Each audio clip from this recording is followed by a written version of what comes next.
Yo, what's going on, everybody? Eyecee here, and welcome to another NBA video. This one is for December 18th, 9-game slate, and right off the bat, apologies for the inconsistent video uploads. I just haven't been getting enough time to put these up. Hopefully, in the next couple of days, we can get things back on track. So, until then, apologies. I have been updating the spreadsheet. I missed a day or two the past couple of days, but for the most part, I have been updating them. They've had the stats, my player pool, and some notes. So if you guys are interested in the free spreadsheet and you want access, all I need is an email address. You could DM me on Twitter or post in the YouTube comments below, and I'll hook you up. You can view it every day. The spreadsheet for today is good to go. I just got to put in some notes still, and I still got to highlight my player pools, which I'll be doing throughout the video. So I just wanted to apologize to those guys messaging me on Twitter asking me where I am and stuff. I've been here. I've just been really busy. So I hope you forgive me. Hopefully I can help you guys identify some good plays today so y'all can make some money and have a happy holidays. So with that said, first game of the night, Chicago Bulls versus the Washington Wizards. And honestly, I mean, the Wizards are depleted here. They're hurt. They're the second fastest paced team in the league. They're one of the worst defenses. So I really like a lot of the Bulls here. To make matters worse, people like Wendell Carter are going to be going up against Mahinmi and Anzehis Pensenix, a 7-foot new guy the Wizards recently signed that's expected to see the floor simply due to their necessity. With that said, Zach LaVine's the first Bull guy I'm looking at here, and Zach LaVine has been playing really well. Past couple of games, 48, 49 DraftKings points, so he's very safe, secure here. Usage is great, shot volume is good. And I guess I should mention a lot of these Bulls guys are questionable, but I mean, for the most part, they've been questionable the last few days. They all ended up playing, so I feel like LaVine and Carter are going to play for sure. The only one to keep an eye on is Chandler Hutchison, but even if he plays, his minutes are not good, so we don't care. Zach LaVine has been playing lights out ever since he got into argument with Jim Boylan. As you guys can see here, 49, 43, 26 against Charlotte. It was a really bad game. He just missed a lot of shots, and that's a risk. That could happen. But for the most part, he's been playing pretty lights out. He's been very dominant. Very high usage. Lots of shot volume. And against the Wizards, fast-paced, lack of defense. I love it. It's probably one of my top plays on the night.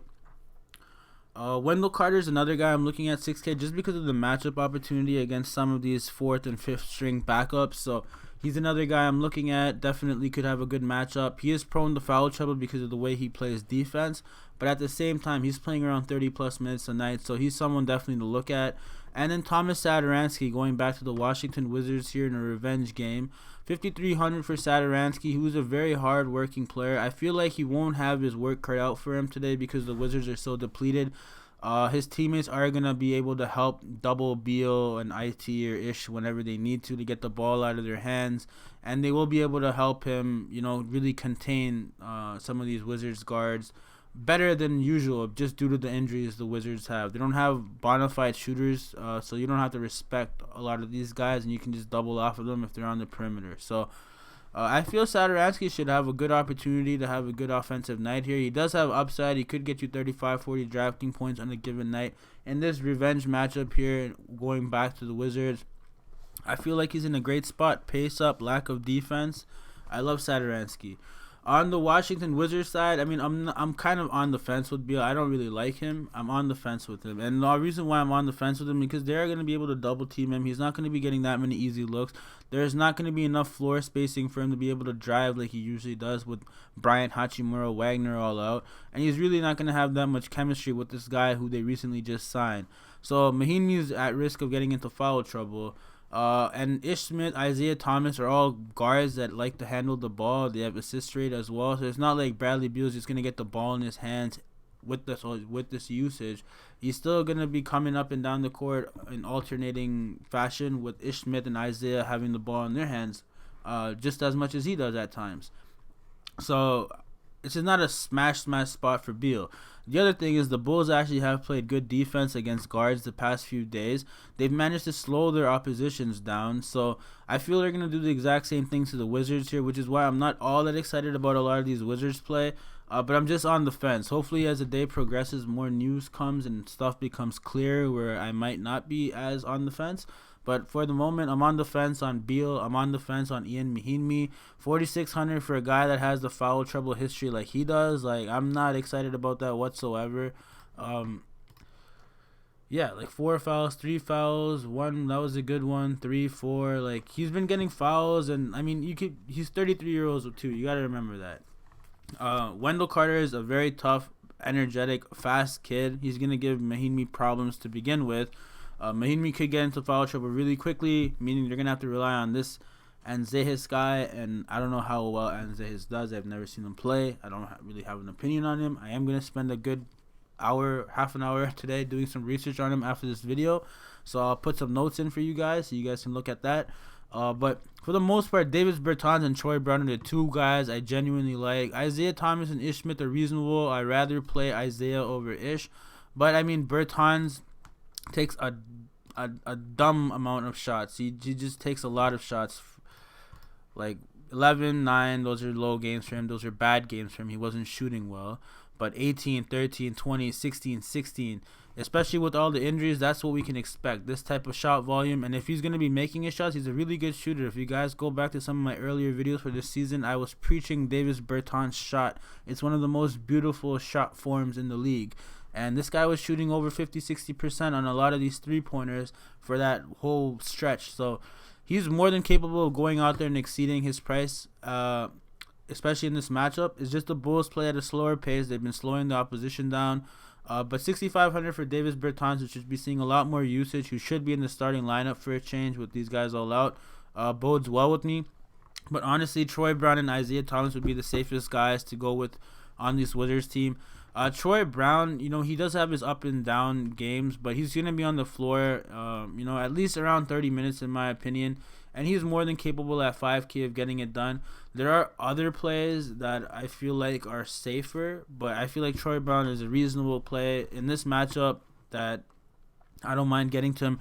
And same thing with Eyecee. We know what he's all about. Eyecee can get hot in a minute. Last 2 games, 36 and 40 DraftKings points, and 27 the one before that. It's not going to kill you. He's been playing well.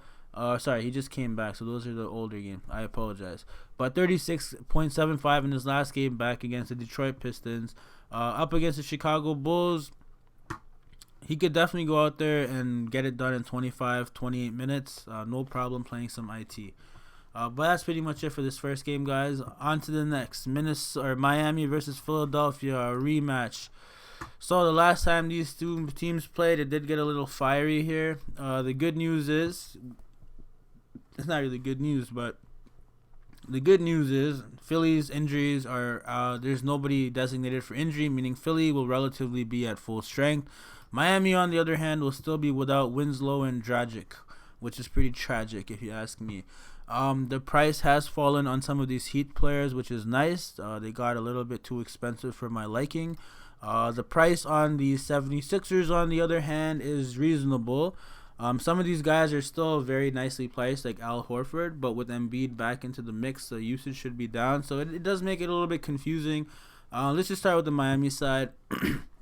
The guy I'd mainly be looking on this Miami side, honestly, it'd have to be Jimmy Butler. Everything starts with Jimmy Butler here. They play as well as he does, and the last time he played, he had a horrible game against Philly. He's going to be wanting to right the wrongs there. Philly knows him really well, and they're definitely not going to let Jimmy Butler beat them. So, I mean, I scratched that. I'm on the fence with Jimmy Butler too, man. 8,900 for Jimmy Butler. Like, I've never been one to just lock in Jimmy Butler. I always, fight myself internally, deciding if I want to play Jimmy Butler or not.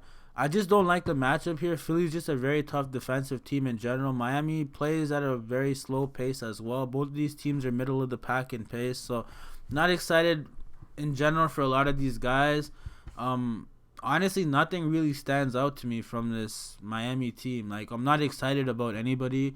Tyler Hero is very shooting dependent. Kendrick Nunn could get into foul trouble. He's also undersized versus Ben Simmons and Josh Richardson. Bam Adebayo is the one consistent guy that has been playing well for the Heat, so he's someone to be looking at. He's had some monster games. He's top 10 in the MVP race for a reason. He's one of the best shooters in the league. He's shooting 57% from the field. I mean, he's someone to definitely look at. He also had a bad game against Philly, but that's just a one-off game. You can't really be holding that into account. But I mean, Embiid's back. Embiid's been playing with the vengeance ever since that 0-point game against the Raptors. So I mean, Bam has his work cut out for him. But if anyone can get it done on this Heat team, in my opinion, it's Bam.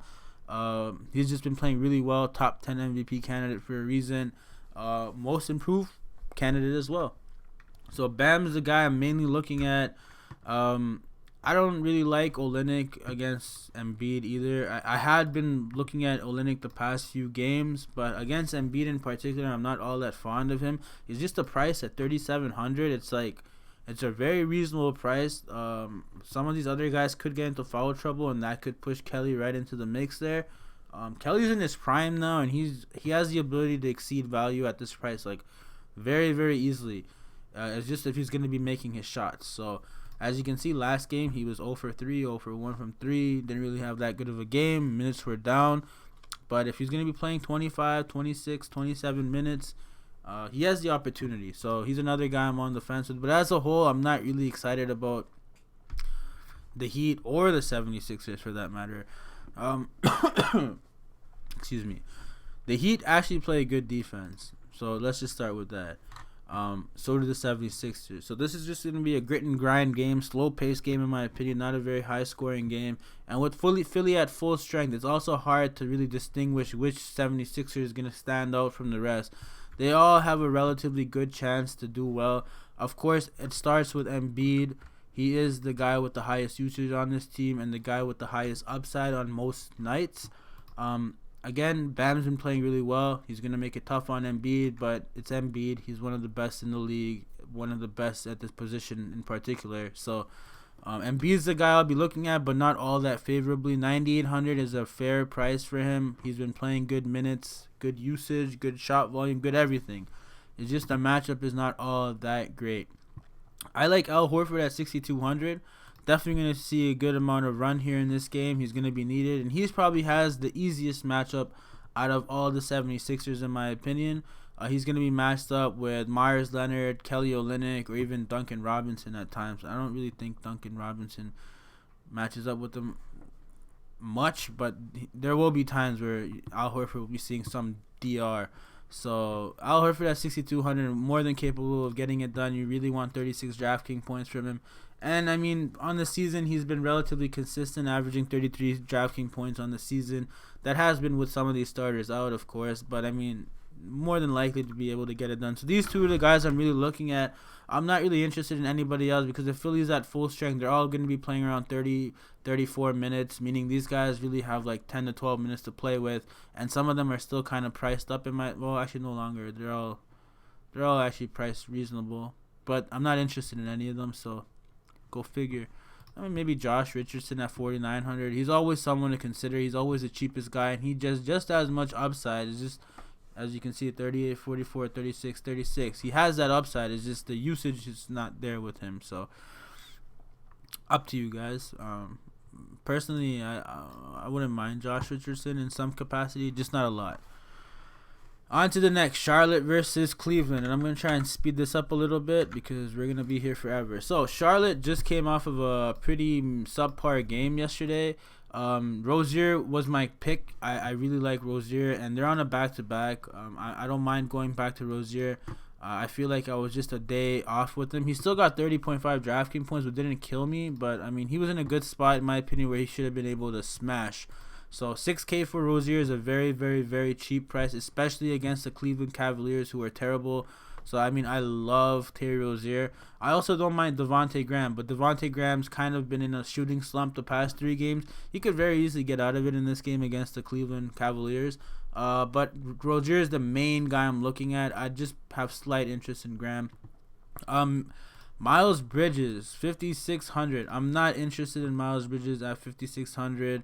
Even though the matchup is really great. I mean, I've been very high on Miles Bridges. I've been hopeful of Miles Bridges, but it's become painfully obvious that Miles Bridges is not the player who I think he is.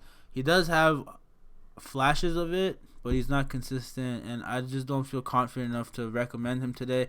Of course, it's a back-to-back, and I don't know how much Malik Monk is going to play after the game he had yesterday. But there's Malik Monk to consider at 30. At what? Malik Monk's what? 3,300. Sorry, 3,300, and he's averaging 17.6. So Malik Monk is someone to consider, in my opinion. Definitely someone to consider.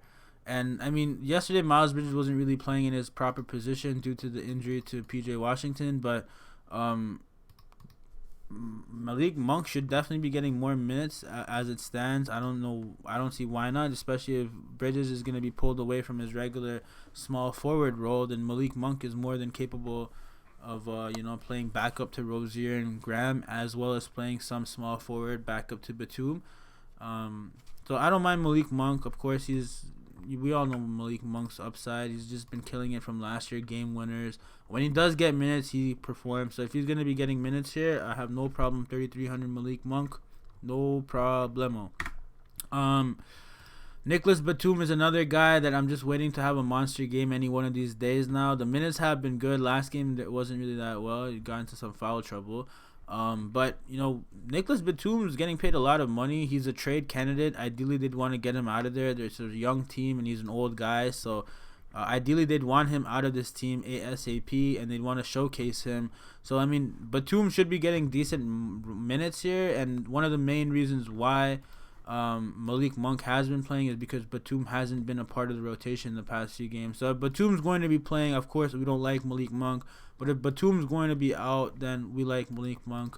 So just keep an eye on the Batum situation. If he plays, get off Monk. If he doesn't play, stay on Monk.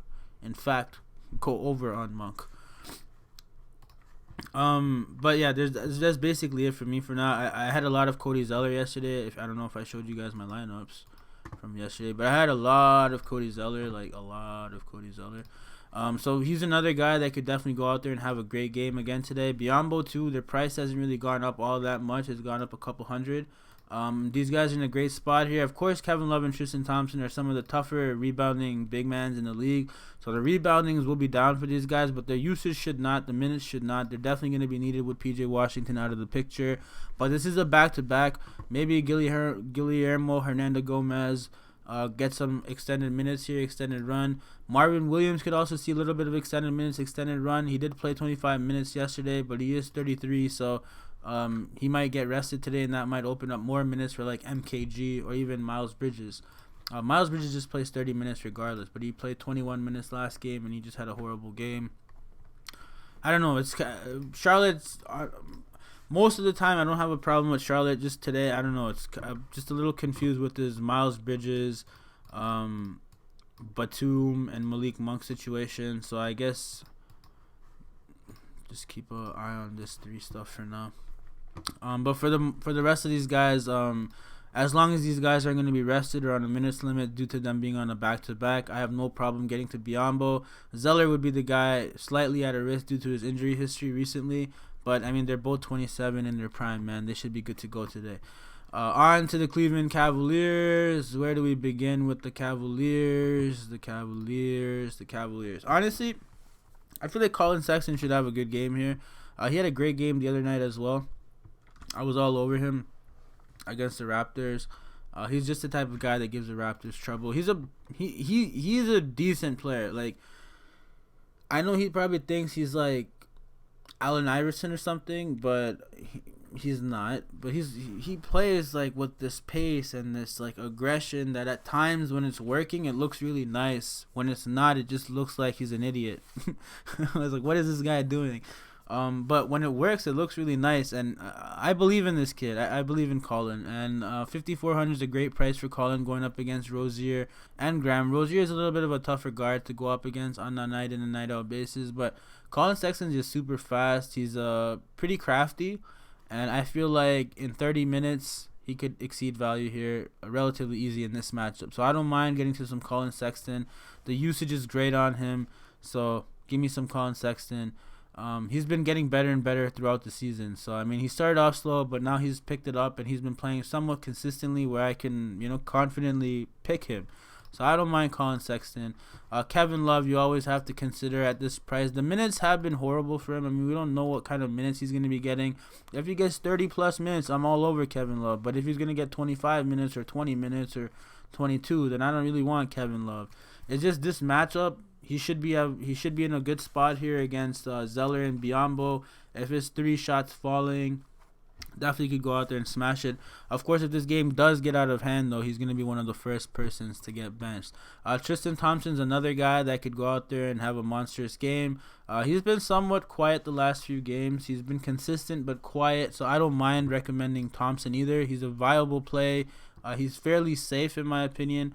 But that would probably have to be it from this Cleveland team.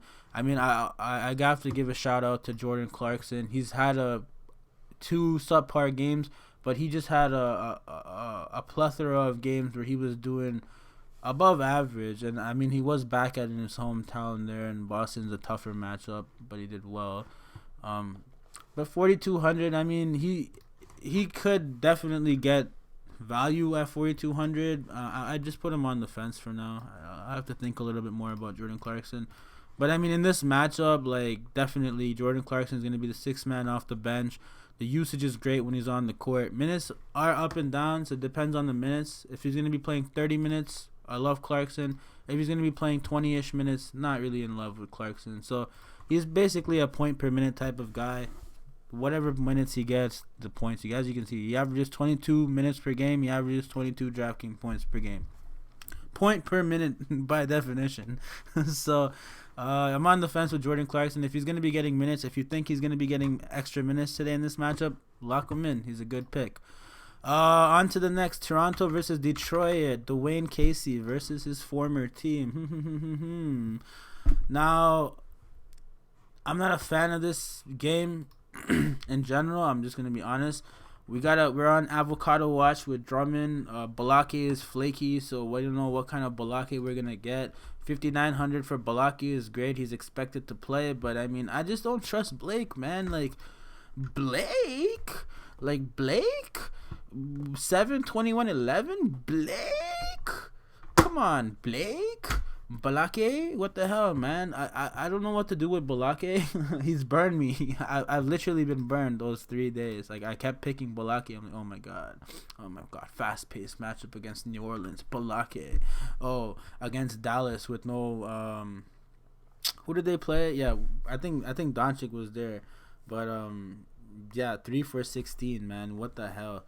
And then against Houston, he was 0 for 7. He ended up bumping his knee, and he just like, I don't want to play anymore. I'm just out. I'm done. I'm not playing. I'm like, what the heck? But I guess it was serious because he didn't play against the Wizards. But from what it looked like, it was like, nah, man, this guy just doesn't want to play. It's like, I'm not making my shots. I'm done. So I'm scared to pick Blake Griffin. I'm scared to vouch for him or anything. I'm just going to put him on the fence if he does play. I don't know. Drummond, same thing. If Drummond plays, great play. But Drummond, avocado watch, I mean, just a lot to notice. Honestly, I'm not a big fan of this game. It's a mediocre pace game here. A lot of these Raptor guys are priced up because they have been playing well recently. So I'm not paying 6,400 for Norman Powell under any circumstance. No, thank you. Never, ever, ever, ever, ever. Pascal Siakam at 8,800. I mean, I don't mind him, but at the same time, what Pascal Siakam are we going to get? Are we going to get the 29, 35, 32 guy that's having a hard time scoring when he's getting double teamed? Or are we going to get the spicy P fluid that just can't be stopped? So Detroit's going to try and slow them down. Detroit does have Bruce Brown Jr., who has had success slowing down some of the best players on the opposition team this year. They're going to have Tony Snell, who's going to do his goddamn best to slow Siakam down. But Siakam's just a force, man. If Siakam's in his groove, no one can really stop him. You need an MVP, all-star caliber player to stop Siakam. But if he's like in his head, if he's taking contested shots, bad shots, and he's not making them, then he's just going to have a horrible night. He's just going to compound. His night's just going to... With Siakam, he either starts off well or he doesn't. So you know very well where the game's heading with Siakam. Your lineups are heading with Siakam in the first quarter. So there is that risk. 8,800 is a little bit of a steep price compared to some of the other options we have on the slate, but it's not like, it's pretty steep. There's some of these other guys that would rather play in a better pace up matchup, but at the same time, Siakam could easily get it done against the Pistons. I don't see why not. It's just he gets into his own head sometimes, and he's still a young guy learning, so yeah. But I don't mind Siakam. I'll have limited exposure of him. Some of these other guys, though, Norman Powell 6,400, hell no. Gasol, maybe. He's been playing really well the past few games. Just offensively, he's been trash, but defensively, he's been doing well. I mean, against Cleveland, it was a blowout. They didn't really have to do much, but past few games, he's been doing well. So I'll give some consideration to Gasol, but he's flaky. I'm not confident in him. I'm not really confident in Serge Ibaka, who has been one of the worst shooters on the Raptors. I know the stats look decent, but offensively, he's been one of the worst Raptors. If you dive deep into it, OG Anunoby is a reasonable pick, 5K. I don't mind getting some OG. I don't really know who he's really going to spend much of the time guarding, so he should have more energy and more time to focus offensively and get some extra buckets. So OG at 5K is a reasonable play. OG's been pretty consistent as a Raptor. He's averaging around 30 minutes on the season. He has a decent rebounding assist rate. He's a good three-point shooter, and if he's making a shot, he could be a very viable play. I'm not going to put him in dark green, though. I'll put him in same as Siakam. I'm not excited about these Raptors. On the Pistons side, I mean, I'm not really excited about the Pistons either. A lot of these guys' price has gone up because Drummond and Balake missed, and everybody in the world picked these guys. So, I mean, I'm not really excited about any one of these guys. Maybe Christian Wood if Drummond misses, but for the most part, like, I'm not excited about any one of these Pistons guys. Maybe Langston Galloway, I don't know, because he's so cheap compared to these other guys. But even then, like, I'm not excited about these Pistons at this price point in the 9-game slate. I'm sorry. I'll put some notes here, but I'm just not excited. So we're just going to skip them. This is the game to target here. New Orleans versus Minnesota. If you're not targeting that first game, this is probably the game you should be targeting. This should be actually the game you should be targeting first. So New Orleans, 7th fastest team in the league. Minnesota, 4th fastest team in the league. Both of these teams are terrible defensively. Pace up matchup for both teams. Now, the Pelicans are on a back-to-back. I'm pretty sure J.J. Redick was just held out for rest purposes. It said he had a left groin soreness or whatever, but I doubt that was the real case. I'm pretty sure they just held him out. Keep an eye on the news regardless. If he is out, then that just bumps Harden Lonzo a little bit more, in my opinion. But if he's going to be playing, he's someone I definitely like. Great shot volume on the year. It has been a little lower the past few days with Harden Lonzo back into the mix, but JJ Redick is just someone that's also being showcased, in my opinion. They're gonna respect him and trade him if the Pelicans don't pick it up. JJ Redick's never missed the playoffs in his career. He's 35 years old. It's probably one of those last years of his career, and they don't want him rotting away in the Pelicans. If he can definitely go to a contender and make them a much better team, especially off the bench with his three-point shooting ability. So he's someone that they're definitely going to be showcasing if the Pelicans decide it's time to, hang it up for this year. Zion's not going to be back anytime soon. So their playoff hopes are looking grim, and they're thinking about trading Jrue Holiday too. So JJ and Jrue are two guys that are going to be showcased, in my opinion. And I don't mind playing some JJ Redick. He's definitely going to go out there and shoot lights out. Last 3 games, he's been great. In the past few games, he's been fantastic. So I don't mind JJ Redick at 5,500 in this pace-up matchup against the Timberwolves. Of course, Jrue Holiday had a subpar game last night. Not bad, but subpar. Great opportunity here against these Minnesota Timberwolves to pick it up. Brandon Ingram started off really slow, and he got friendly fired or team killed by Lonzo's elbow last night in an overtime game. So, I mean, he was underwhelming too yesterday. A lot of people were very high on him. I feel like his ownership could be a little bit lower tonight due to his early issues yesterday.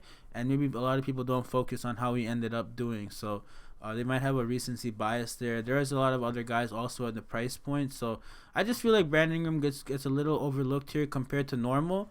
He's still going to be one of the highest owned forwards on the slate. But compared to normal, I don't think he's going to be all that up there. So I don't mind BI at 8K, no problem. He's probably my favorite Pelican here. Lonzo Ball, man, what the hell? This coach, just fire this coach. Play a coach that's going to play Lonzo properly, man. Lonzo's playing minutes, but they're very like weirdly constructed. Like he's gonna play 5 minutes and then he's off, and then he's gonna play for 3 minutes and then he's off, and then he's not gonna play for the and then he's gonna randomly come in for the last 2 minutes. Like he's just playing some weird minutes, and like I don't know if he's like slept with the coach's wife or something, or what's going on, but the coach has just been playing him really weird minutes, even though Lonzo's been playing reasonably well. Last night he had a poor shooting night. He was 4 for 13, but it was an overtime game. It's good to see that he got 35 minutes. Even if it was an overtime game, he was hitting the 30-minute mark, which you should be hitting on a regular basis. So I love Lonzo if he's getting 30 minutes, but if he's not, what can I say? This is a great pace-up matchup for him regardless, though, so you have to consider him. Same thing with Josh Hart. I really like Josh Hart if JJ Redick's out. If JJ Redick's in, I'm less keen on Josh Hart, but again, it's a pace-up matchup. Definitely someone to consider. Jackson Hayes, another guy. This is a back-to-back. Derek Favors could be held out here. He has been dealing with a lot of injuries. His mom passed away. His career... He's played lower minutes in his whole career. He averages around 24 minutes. So he just played 20 minutes yesterday, and it is a back-to-back. So really keep an eye on the news for Derek Favors. I have a strong hunch that he's going to be held out, meaning Okafor and Hayes are just going to get a bump. Hayes would be the main guy, but 3K Okafor I would assume would become the de facto lock of the slate at that point if Derek Favors is out. So really keep an eye on the news here. This is very important. I have a strong hunch Derek Favors is going to be held out in this back-to-back. On the Minnesota side, Karl Anthony Towns is questionable, but he's an Iron Man type of player. He's going to play. They usually just they're upfront about it when he's not going to play. I don't think this holds. What does it even say? Sprained left knee. Okay, well, I would take a sprained left knee seriously, but I mean, it's Karl Anthony Towns. I'm pretty sure he plays. But if in the event he doesn't, of course, that would boost up like Vonleh and Gorgie Deng. But I'm expecting Karl Anthony Towns to play. 10-7, decent price. Don't mind him. Great matchup here. Great spot. Definitely should be able to smash. Wiggins at 76. I don't mind either. Wiggins should be a decent pivot to Brandon Ingram at a $400 discount. So both of these guys are two guys I'm really looking at. Of course, Brandon Ingram has regressed a little bit from his early season form where everybody was just like, oh my God, finally. But he is picking it back up. He's consistently around the 40 DraftKings points mark, which is not going to kill you, which is exactly what we're kind of looking for here. So around 40 to 48 DraftKings points is ideal. He won't kill us. He's averaging 40 on the season, so more than capable of getting it done. I like Jeff Teague at 5,800. I don't mind Jeff Teague. He comes off the bench, but he finishes the game, and this is a fantastic matchup for him. Pace up, lack of defense. So Jeff Teague, Wiggins, Towns, all three of these guys I like. And then between all these others, Robert Covington at 5,300 could be a really good play. He hasn't been all that consistent the past few games. I mean, he has been consistent. He just has the odd game where he's just not making any shots. So he's like a Dario Saric. If you guys watched the game yesterday, he is a 3-and-D guy essentially, and if he's making his shots, he's good. If he's not, then you're not having a good night. But definitely someone that's going to be getting minutes and has decent usage when he is on the floor. He's the fourth option on this team, but he's a reasonable play at the price, so I don't mind him. But aside from that, I mean, Jake Layman is still out, meaning Okogie, Culver, and Travion Graham are going to be seeing a decent amount of minutes. Okogie saw 31 minutes last game. Culver saw 17 minutes last game, and Graham saw barely any minutes last game. So I guess the only reasonable value option, in my opinion, that are safe are Culver and Okogie, but Okogie mainly because of his minutes. But Culver has the higher upside, in my opinion. On to the next. We got 4 games left, and we're already at the 33-minute mark, so I apologize, but let's just keep going. Memphis versus OKC, and Memphis. This should be a good game to watch, in my opinion. Not a good fantasy game because OKC plays pretty slow, but a good pace-up spot for these OKC guards, in my opinion. But let's just start with Memphis here. Jay Crowder, 5,200. Decent price. Don't mind him. John Brown at 7,200. I don't mind him whatsoever. He's been playing really great. He just has a lot of usage on this team. The minutes have also been going up on him, and he's just really coming into his own. I love watching this guy develop right before my eyes. He's going to be a star in this league. $7,200 is a little bit of a steep price though, going up against Chris Paul and this OKC defense, which is kind of slow. Now OKC did say that Chris Paul, Gallinari, and Steven Adams are up for trade, so maybe CP3, you know, I don't know what to really make of that. How that I don't even know what I'm saying at this point right now. Hold on, give me a second. So, John Morant, I don't really like John Morant going up against CP3 defense and OKC's defensive style. So, I'm not really a fan of John Morant either. Jaren Jackson at 6,400. I mean, he's been managing to stay on the court more and more often now. Last game, he didn't get his second foul up until the fourth quarter, and he ended up with 2 against Miami, which was a really tough defensive matchup. I for sure thought he was going to foul trouble in that game, but sure enough, he didn't. He had a great game against Milwaukee, which is a really tough opponent. So he's been really well, and I don't mind getting to Jaren Jackson at 6,400. Of course, I'd rather just play Danilo Gallinari at 6,300. It was a good pivot, but Jaren Jackson at 64, I don't mind him for the sake of the Memphis team. Valanciunas is another guy that could go out there and have a monstrous game at 6,300. We know J-Val could fuck around and win you a GPP, but at the same time, he could really screw your night by getting you 18 DraftKings points. So it's always on the fence with this guy, but now that his price is going down again, he's at 6,300. I don't mind him. The only concern I have, and this is why I'm going to change him to blue, is Brandon Clark is back. And Brandon Clark has been playing decent minutes, 24, 26 minutes. He's been performing well as well. So there's that. This really could take minutes away from Jaren Jackson or Jonas Valanciunas. So, I mean, as a whole, I don't mind Brandon Clark either. If either one of these two guys gets into foul trouble, Brandon Clark jumps into the forefront. But at the same time, I like all three of the big guys here against OKC. Steven Adams is a tough opponent, but he's not that great of a defender. He is kind of slow. And Jaren Jackson and Brandon Clark in particular are fast. Brandon Clark actually has the best true shooting percentage in the league. So he's one of the best shooters. Very efficient. I don't mind Brandon Clark at 5K. Great price for him. But that pretty much sums it up for the Memphis side. I'm not really excited about Kyle or Solomon or Melton or anything like that. So let's just go to OKC. Shai Gilgeous right off the bat, 6,100. Great price for a pace-up matchup, in my opinion. Memphis is the 5th fastest team in the league and one of the worst defenses. Shai Gilgeous has not been playing that well the last few games. He is prone to up and down games. But at 6,100, I don't mind Shai Gilgeous whatsoever.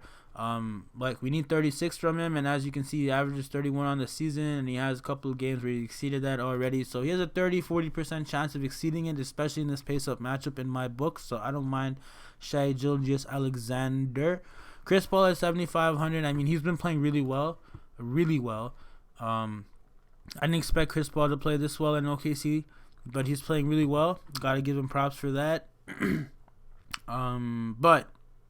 And then if you guys watched that Brooklyn Nets game yesterday, they ran the CP3 rule. I forgot who did it, but he called out Tyson Chandler or something for not having his jersey tucked. So they gave them a technical. So they might rename that the CP3 rule. Who knows? But, I mean, 7,500 for CP3 against Memphis. It's a good matchup, a good spot. It's just the price is offsetting. I'll have slight exposure, nothing crazy. Just a few. I just don't like the price. I feel like there's other plays at the price that are better and safer with higher upside. But I mean, he's been playing really well. It's a good matchup for him, and I'm sure he's gonna want to school the young dog in John Morant here, and really show him up. At the same time, I feel like John Morant will want to show up CP3. So, Danilo Gallinari at 6,300 is the guy I really like on this OKC team. He had an underwhelming game the other night. Or the night before the other night, but it was against Denver, which is expected. I expect him to go out there and just do what he does best against this Memphis team and get you 36 to 40 DraftKings points, no problemo. Dennis Schroeder, another guy at 6K. The price is a little offsetting, but I mean, he's been more consistent than Shai Gilgeous, especially offensively. So I mean, I don't mind Dennis Schroeder at all. But that's pretty much it. I'm not excited about anybody else. Nerlens Noel is maybe like a GPP play, like a very low consideration GPP play. He has been getting minutes. He does have stocks, blocks, and steals upside, and he's a very efficient shooter. So if he's going to be getting a little bit extra shots, then he could get it done. But it's just a GPP play, nothing crazy. Not all that excited. Next game, Orlando versus Denver. I'm not excited about this game whatsoever. Two of the toughest, slowest defensive teams in the league. Orlando's on a back-to-back Vucevic might get reduced here because he just played last night against Utah, and we just saw from that Utah game yesterday, it's a very slow-paced game. And I mean, the prices are good on some of these guys, like 6,100 for Jonathan Isaac. Of course, he's in consideration. It's just the matchup sucks, but he's in consideration. Fournier dropping to 6K. His price is dropping now. Once again, he's in consideration. He's like the best ball handler on this team, and he's just taking a lot of shot volume, so I don't mind him either. But Fultz at 7K or 5K for Markelle Fultz, I'm not interested in that. DJ Augustine price dropping, don't mind. Terrence Ross 4,500, I don't mind, but it's just a matchup. I'm not excited about this matchup whatsoever. With Vucevic potentially getting reduced minutes, that might give Mo Bamba some extended run here. So 3,300 Mo Bamba could be a solid play in my opinion. Maybe Orlando's tired. Maybe Denver just blows them out. Who knows? But as a whole, I'm not excited about this game whatsoever. But Isaac, Fournier, Bamba are decent plays for me. Aaron Gordon, I'm on the fence with. He's just priced too cheap, and he's been playing like on and off. Yesterday, he didn't have a good game whatsoever. I kind of did like him yesterday, but at the same time, I didn't pick him because I just didn't trust him. I kind of like him again tonight, but I don't know if I'm going to end up trusting him. He's very cheap. He's very capable of getting you 40 DraftKings points, even in this matchup. These are the type of matchups he usually does well in, the tougher matchups. Lakers, Houston, Phoenix, Milwaukee. So these are the games he usually shows up for the bigger games. So he might be a solid play here today, but he's just inconsistent, and I don't trust him. So I'm not gonna like fully vouch for him. I'm on the fence. That's a decision you guys have to make. On the Denver side, I mean, Will Barton's been Will Barton was actually ranked 4th in some metric that had Giannis, LeBron, and Harden as the top 3 guys. I forgot exactly what the stat was, but Will Barton was ranked 4th. That just goes to show you what kind of season Will Barton's having. He's been playing really, really well. He's the second highest priced guy on this Nuggets team now, and he's just been playing very consistently where I could just vouch for him. It's just Orlando's a very tough team. They play very slow. They play good defense. So a lot of these Denver guys are just going to have a tough time in general. Jokic would be the one guy I wouldn't really, overlook here. He's getting back in, he's getting into form. The rebounds are getting more consistent. The assists are going up. The shots are going up. Everything's starting to bode well. This guy is only 24 years old. Cut him some slack, okay? People just keep calling him chubby and shit, but he has high usage, high assist rate, great ball handler, ball passer. And some of these games, he just doesn't need to do anything. They're crappy teams. Like, what do you want him to do against these crappy teams, man? Like, give the guy a break. People are getting on him. You did a bad game against New York. You did a bad game against Sacramento. The Laker game, okay, that was a bad one. But he got into foul trouble going up against AD, Howard, McGee, LeBron. It's one game. The other games were legit, they're bad teams. Like, Jokic shows up for big games. This is not a big game.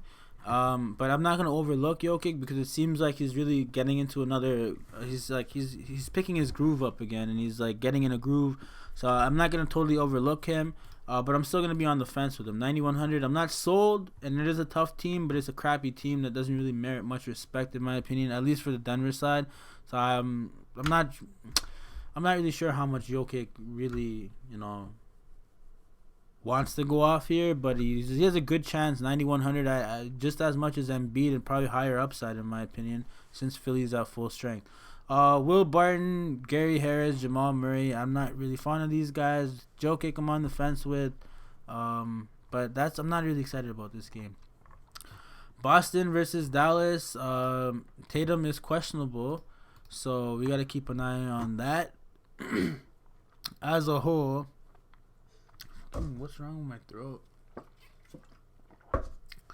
So Tatum as a whole has been playing really well the last few games. 7,100 for him as a decent price. Is a good matchup against Dallas.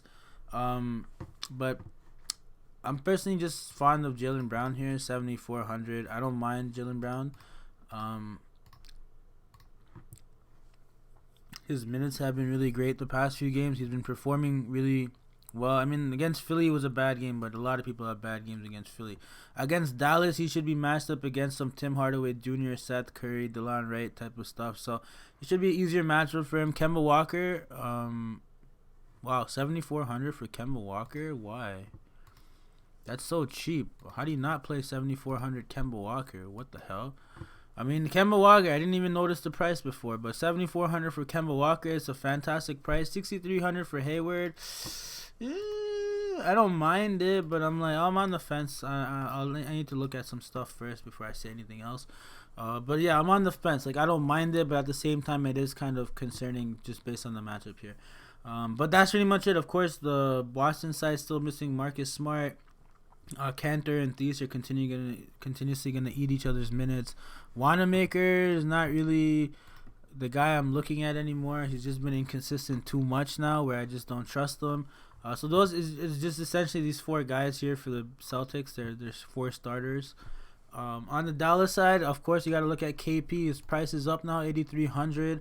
So it does make it a little bit easier to like ignore him somewhat, but he's still going to be getting the most usage on this team, around 33% usage now with no Doncic. The minutes should be even more secure than before. Everything should be looking good for KP without Luka. Like, trust. Like, 2 games without Luka now is 50-50 in both of them. Boston is a tough team, but Bigs have done well against Boston, and they're not the best rebounding team either, so he should be able to get some decent rebounds here. So Kristaps is definitely someone to look at on the Dallas Mavericks side. But aside from that, you're going to be hard-pressed between finding which one of these guys is the top guy tonight. And let me just... Oh, whoops. What did I do? Which one is the top guy tonight? Now, Dwight Powell, just take out of that equation because I don't care. But between these 5 guys, like Tim Hardaway and Dorian Finney-Smith are going to start. Jalen Brunson is going to start. Okay? Seth Curry and DeLon Wright are going to come off the bench. Now, last game, these 2 guys were the ones that had the best game. This guy was overpriced. These guys were underpriced. And these guys did way much better than him just solely based on the price. Now, Seth Curry... Sure, he can go out there and have another Monsters game. I feel like a lot of people are going to be looking at Seth Curry. I'm going to be looking at DeLon Wright, the guy I was looking at the whole time the other night when he was like 3,700 and he got 30 DraftKings points. Now at 4,400, he can still go out there and do the same thing. It is a tough matchup against Boston, but DeLon's shown throughout his career is he's more than capable of exceeding value. He had some monstrous triple-double games with Memphis last year before he got traded, and I think this is the time for DeLon to really... make his mark on this team. He hasn't really been able to do much. He's been fighting against Brunson and Seth Curry the whole time. That was when Luka was still in the mix. But with Luka out, the minutes have opened up. The usage is opened up. So this is just an opportunity for DeLon Wright to shine. Of course, any one of these 5 guys could get it done. I wouldn't be surprised. And the price on Maxi Kleber and Dwight Powell is almost laughable. You have to consider them solely based on the fact that a 37% usage guy is no longer there. So that should give them a bump to usage as well. Particularly Maxi Kleber, I'm kind of fond of. He was playing really well before Dwight Powell got healthy and came back into the mix. And he really just pushed him out of the picture. But he still comes when he gets minutes and he does good. If he's going to be seeing 30 minutes, definitely viable play in my book at 3,600. Even if it is against Boston.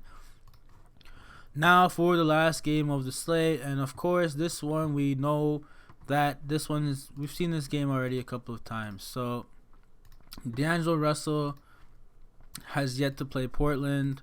Lillard has played Golden State once. I mean, this is gonna be a decent game. You guys got to get used to these 2 teams in Sacramento always being the last game of the slate on most nights.